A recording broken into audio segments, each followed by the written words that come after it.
Thank you, Mr. Toastmaster. Last time I was up here, I spoke about slide suicide. Guests, for those who were not present for the presentation, I will quickly give you a recap of what you've learned, or what you should have learned. Your slide suicide. Thank you.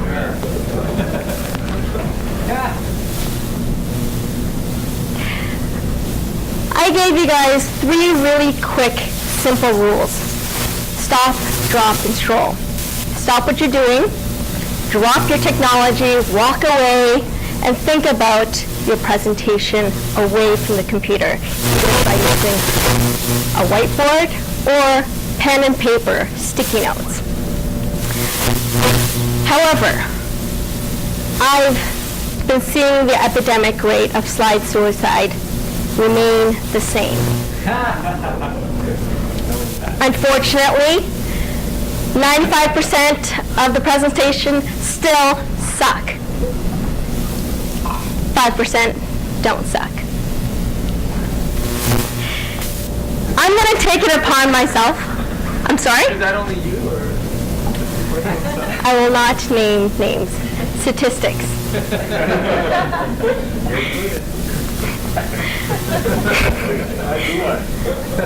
However, I understand that you as a presenter are put into situations where you really are forced to use presentations to help with your presentation. And so you go out and you put something together. I'm going to take it upon myself that I did not give you all the material that you need to help you get to the next part. And that is why the statistic is still at 95%. That's Dave there?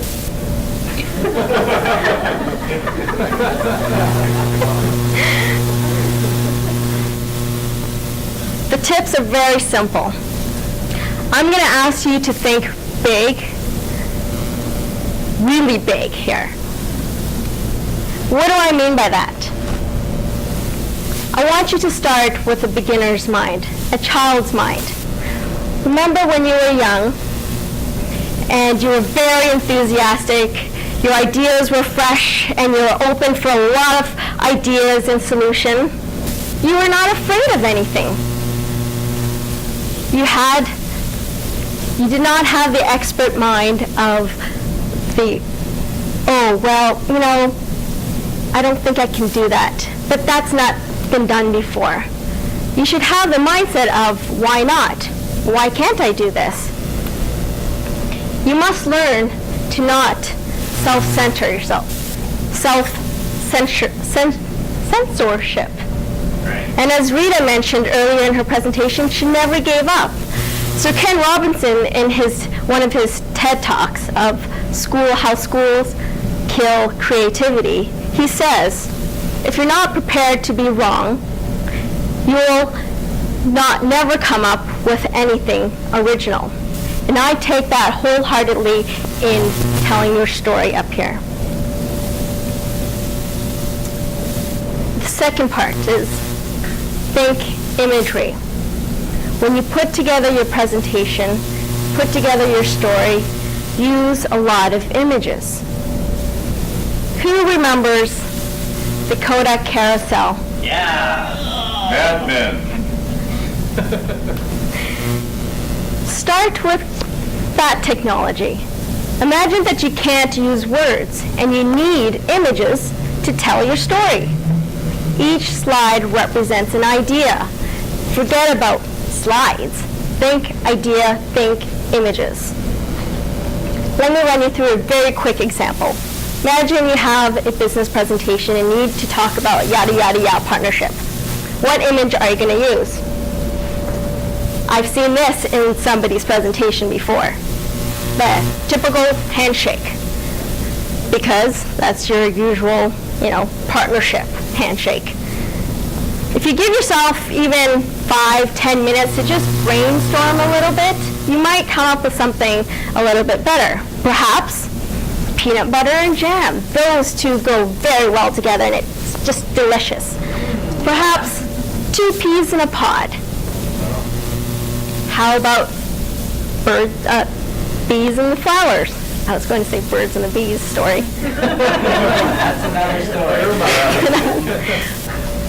Or the Batman and Robin partnership, teamwork. I won't name names again. Use imagery to represent your ideas. Think big. G, Gone with the Bullets. When you're a kid, your parents, adults told you not to play with guns. No bullets. Bullets are for guns. You're going to kill yourself. No bullets. Imagine telling the Red Riding Hood story. Mission here. Take home made muffins to Grandma's house in woods that are suspiciously dark and gloomy. Features notoriously evil wolf. Doesn't work. Skip the bullets. You don't need them. You might not have a gun in your hand, but your audience does. I am sure, I am positive that you've sat through presentations where you just want to shoot yourself, right? Don't put bullets in their guns.